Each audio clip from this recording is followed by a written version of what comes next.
Hello mga ka-Province Life, magandang araw. Sa mga hindi pa po nakapag-subscribe dyan, pa-subscribe na lang po para lagi po tayong updated sa mga darating nating video. Ito nga yung mga bago natin na Shamo. Dalawa po yung bagong Shamo natin, si Black Mamba at saka itong pula natin na Shamo, Parrot Shamo. Napaganda mga ka-Province Life. Mamaya ipapakita natin yung mga itsura ng dalawang bagong Shamo natin na si Black Mamba at saka ito. Ito nga yung bagong Shamo natin mga ka-Province Life, upwings siya na napakalaki ng katawan pero magaan kasi nga for fighting siya na ano talaga siya na kondisyon sa pang fight pero bininta sa atin ng kaibigan natin kasi kailangan niya rin ng kaya nabili natin mga Province Life. Napakasulit mga Province Life. Ang timbang nito ay 3.2, mag-11 months, ready to fight. Kaya kinondisyon na nila na pinagaan nila pero masyadong malaki yung katawan niya pero magaan. Talagang sulit na yan kung nakikita nyo mga Province Life. Pearl eye na siya na short itong niya, tuka niya. Pearl eye. Napakasulit mga Province Life. Shamo Parrot ang nito, bloodline niya. Tanaka Shamo Parrot yung niya mga Province Life. Shamo Tanaka na nila sa Parrot kaya ganyan yung itsura niya. Napakasulit mga Province Life. Ito yung mga katangian ng Shamo. Maliit yung tuka at saka pearl eye. Mamaya ipapakita natin si Black Mamba. Napakasulit din yun. 6 months pa lang pero napakalaki na. 3.2 rin yung kilo niya kasi magkasing laki lang sila, pero mas mabigat yun, mas bata kasi hindi pa siya condition for fighting. Pero tayo mga Province Life ay hindi natin to ipapight, kumbaga lang to, pang upgrade natin sa mga native chicken natin at saka magbre-breed din tayo ng pure Shamo kasi siyempre gusto natin yung mga lahi ng Shamo. Napaganda kasi ng Shamo mga Province Life, yung tayo niya talagang ma-attract ka, talagang attractive sila, napakasulit. Kasi kung nakikita yun mga Province Life, talagang tayo yan mga Province, paglagay mo pa lang out balance, nakatayo na yan siya mga Province Life.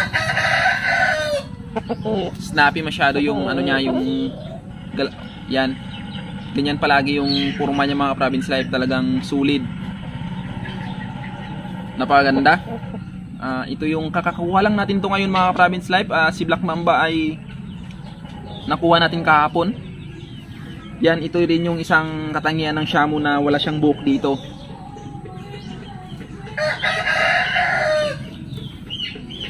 Sulit mga Province Life, napakaganda. Ngayon nga ay ipakita natin si Black Mamba natin. Napakaganda yun mga Province Life. Mas maiksi yung ganito niya. Ito ay pearl eye. Si Black Mamba ay ipapakita natin. Ito ngayon si Black Mamba natin mga Province Life. Ang pangalan niyang Black Mamba ay pinangalan to ng may-ari. At syempre idol din natin yun si Black Mamba na si Kobe Bryant. Kaya syempre ito na yung pangalan niya rin, Black Mamba na talaga siya mga Province Life. Kumbaga dangerous, Black Mamba. Binumus kung sa ahas pa. Yun nga mga Province Life. Mas mabigat ito si Black Mamba, si 7 months, 6 months pa lang to. Mas mabigat siya kisa yung pula natin.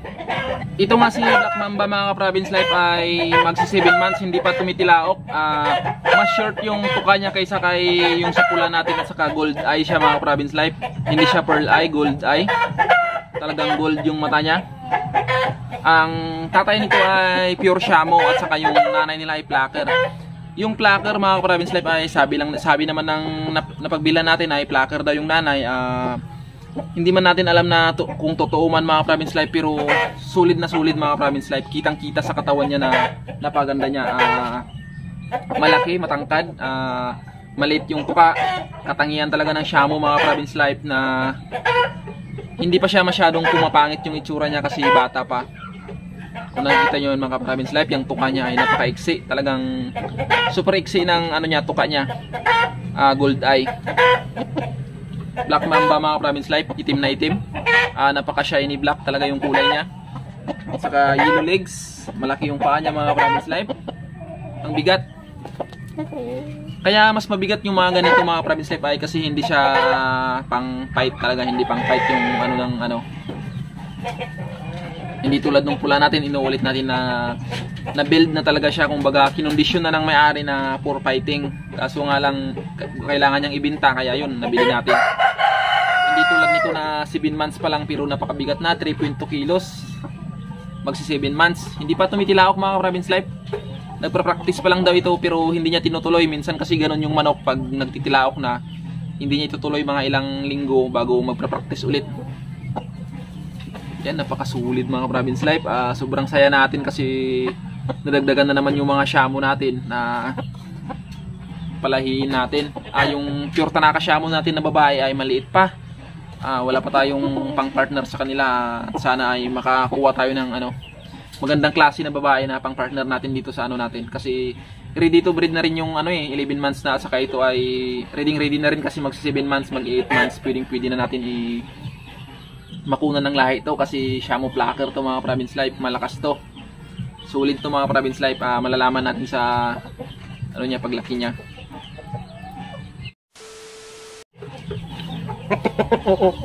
Siyempre flex lang din natin tong white shamu natin. Yan, super pearl eye mga province life. Kitang kita mo talaga yung mata niya na pearl na paganda. Mas mabigat to kasi may edad na to mga province life, nasa mahigit 1 taon na to. Naka-breeding siya pero sobrang laki. Yan mga province life, pearl eye. Solid na solid. Ito yung pinaka una-una natin na dito sa natin, farm natin na shamu, na pure shamu natin. Solid. Sabi ng may-ari ay Malay shamu. Malay shamu daw mga province life. Marami din naman ako nakikita na Malay shamu na pure white. Kamukhang-kamukha niya mga province life, walang pinagkaiba pag nag-search ako ng Malay shamu na pearl white, pure white. Ganun talaga yung itsura, yung lumalabas ganito. At saka yung buntot nito ay laging napuputol. Yan, sulit.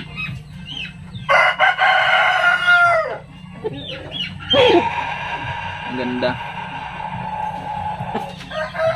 Yun talaga mga province life, nakaka-attract talaga yung ganda ng shamu kasi ibang-iba talaga siya mga province life. Hindi mo nakikita ito sa mga sa mga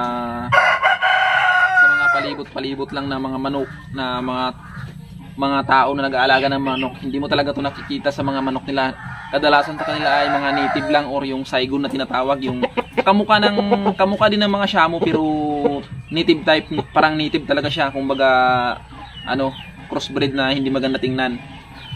Gaya ng itsura ng mga manok natin dito na nakaka-crossbreed na sa mga hulu at sa mga native. Hulu at native, ganun yung mga itsura. Yung mga ganitong klaseng manok talaga mga province life ay bihira lang natin makita sa mga breeder lang at saka sa mga mahilig sa mga nagpa-fight. Kahit ako mga province life, hindi ako nakakakita ng mga manok na ganito dati. Kahit noon pa man, nakikita ko lang talaga yung mga Saigon, yung mga native. Kaya nakakaano talaga mga province life, napaganda tingnan yung mga ganitong klaseng manok. Pure white, pure shamu natin. Ito yung pure Tanaka natin, pure Tanaka shamu na nabili natin kay Montero Bloodline sa Takurong. 2 months lang to siyang nung nabili natin mga province life. Ngayon ay napakalaki niya na. Pero hindi pa pwede kasi talagang hindi pa talaga pwede. Nagdadalaga pa lang. Siguro na sa 4 na buwan na siya ngayon mga province life. Yan, napakalaki. Din siya, upwings. Babae pero napaka-astig mga province life. Pag binababa ko to mula sa kulungan, talagang inaaway niya yung mga ibang babae na manok, pati lalaki nakikipag-away. Yan, pearl eye na ang iksi ng tuka. Napaganda talaga tong natin, pure Tanaka shamu natin. Ang ipa-partner ko dito mga province life, siguro pag naging ready na to ay yung natin, yung pula or yung si Black Mamba. Pero mas ko yung pula muna yung uunahin nating i-partner dito. Pag 2 buwan pa mula ngayon ay pwede na natin tong i-partner kasi mag na to, mag 7 months or 6 months. Yan, sulit mga province life. Ito yung pure Tanaka natin.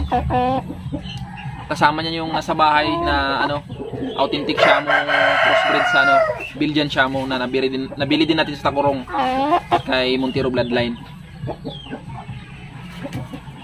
Sulit mga province life, napaganda. Ibang-iba talaga.